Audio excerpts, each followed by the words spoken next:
Peltosen suksi tänään toimii ja tässä kohta katsotaan, että onko siellä mahdollisesti punapohja sitten laitettu Luukakselle alle.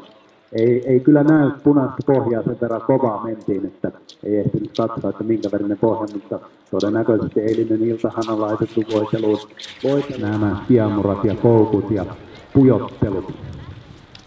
Ja seuraava hiihtäjä on sitten Matias Rönn, joka on siellä valmiina tummassa hiihtoasussa. Kyllä, valmiina ollaan.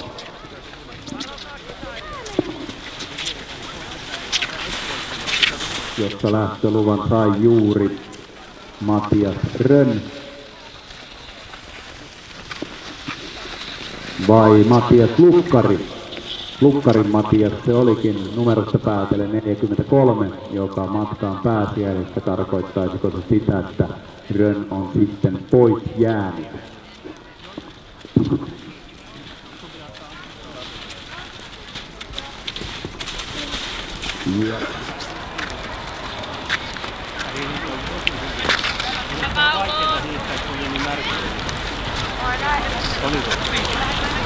Ja saitiin varmistus tuolta lähdöstä, että 6-vuotiaiden tyttöjen sarjassa Mira Anttila ja Anna Laureen ovat pois jääneitä. Se tarkoittaa sitä, että oli toinen ja Alina Irvin oli kolmas. Eli 4-vuotiaiden ja 6-vuotiaiden sarjassa kaikki hiihtäjät ovat tulleet maaliin. Sitten keskitymme seuraavaan lähtöön. Lähtölupa saatu ja päästään matkaan kertaalleen kiertämään tuolta pulkkarinnettä sitten ympäri. Eli 8-vuotiaat tytöt ja pojathan kiertävät kertaalleen tuo pulkkarinteen ympäri, 10-vuotiaat 2 kertaa sekaista ja tähän saataisiin vielä sitten hieman pakkasta loppuviikoksi sekaan, niin mikä ettei vielä tämä loppuviikko hiidellään XS-rataa ja muitakin lenkkejä oikein mukavasti. Numero 51, Helmi Kaaresoja, pääsi sitten matkaan ja häntä edellään Telma Leino sitten aika. Ja tässä vaiheessa voidaan sitten jo ruveta katsomaan sarjaa vanhempia urheilijoita, eli 10-vuotiaat pojat, joiden sarja on sitten seuraavana, eli numerosta 62 lähtien.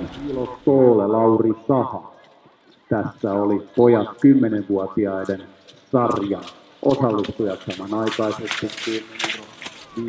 Sitten urheilijoita maaliin saapuvaksi, mutta tarkistetaan tilanne, onko tässä vaiheessa mahdollisesti se hetki, kun tiedotetaan 4- ja 6-vuotiaita palkintojen jaosta.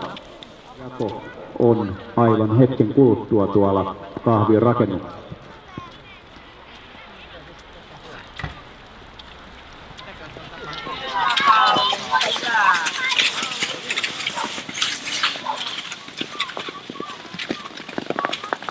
Kaksi oli Matias Rönn, mutta ensimmäinen maalin tulija oli Aleksi Tella. Ja heidän välissään sitten Paulus Immonen ja pojat tulivat kyllä hyvin sieltä tasaisesti aivan kohta. Ja Mari Kotkinen lähtee tästä tulosten kahvioetaan nämä mestaruushiihtojen mitalit ja sitten osuuspankkikapin kokonaispokaalit.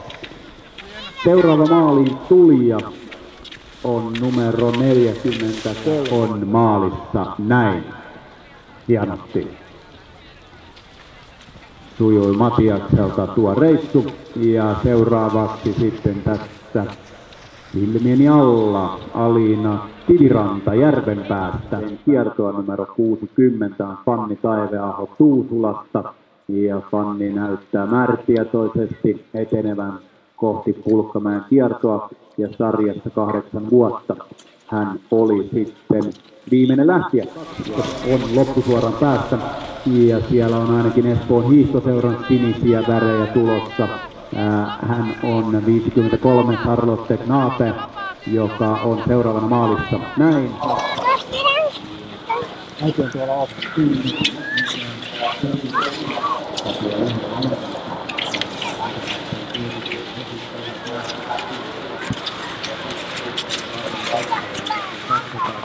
Tunti on tunti. 30 sekuntia. Paina vaan! Hyviä!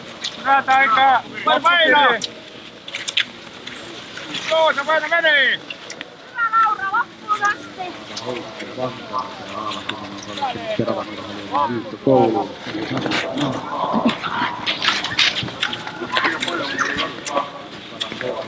Samasta harjasta ja sitten tulee taas mieleen jäävä Tipo Tuomainen harmaa tukki Tipo, joka kuuluu numerolle 58 ja 58 oli Violetti Tipo ja 55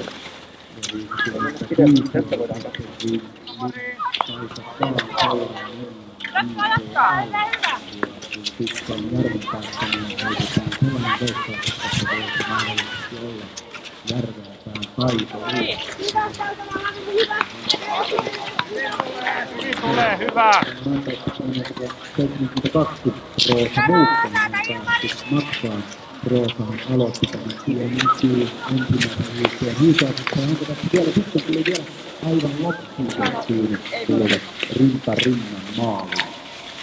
Ja sarjassa 8 maaliin Hyvä! sitten ajat kaikille. Ja Antti Kirves ehtii tässä vaiheessa. Tuolla oli 3 pientä peulua. Ja näin on saatu sitten Pylyseliin matkaan tuossa 12-vuotiaiden sarjassa ja samalla kierros maalin tullessa. Samanaikaisesti kun numero oliko 67, se oli Matias Heinonen, joka tuli 10-vuotiaiden poikien sarjassa. Maalin sen verran vauhti oli kova, ettei meillä ole numerosta saatu selvää. Numero 65 on sitten seuraava Aaro Soikkeli ja 12-vuotiaiden poikien sarjaa mennään eteenpäin. Frans Pylkkänen on sieltä jäänyt pois. Listoilla ovat lisäksi Paavo Koskimäki. Sen jälkeen päästään ja on vielä 2 maaliin tulevaa urheilijaa.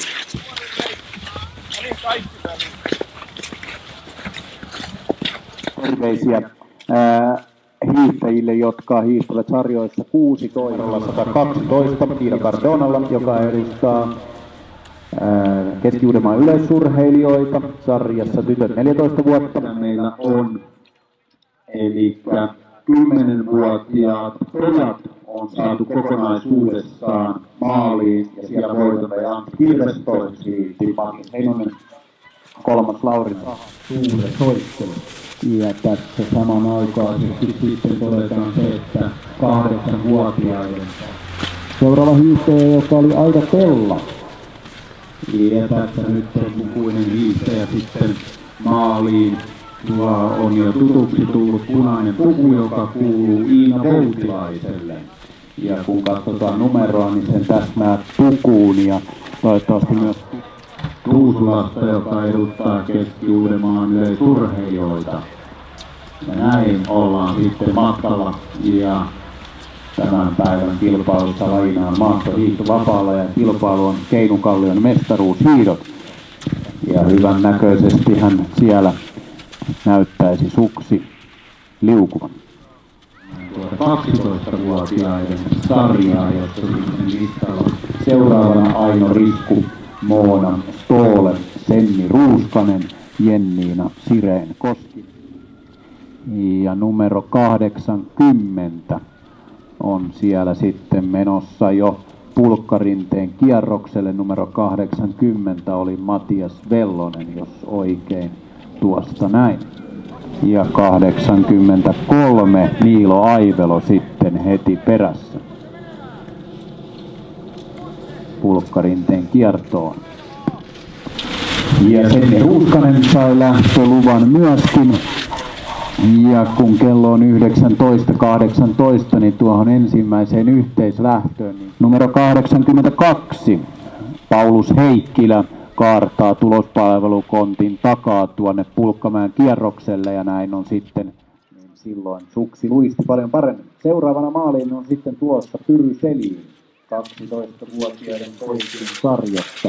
Ja Selin taitaa olla myöskin ensimmäinen maalin tulija tässä sarjassa. Me tästä vielä jutellaan.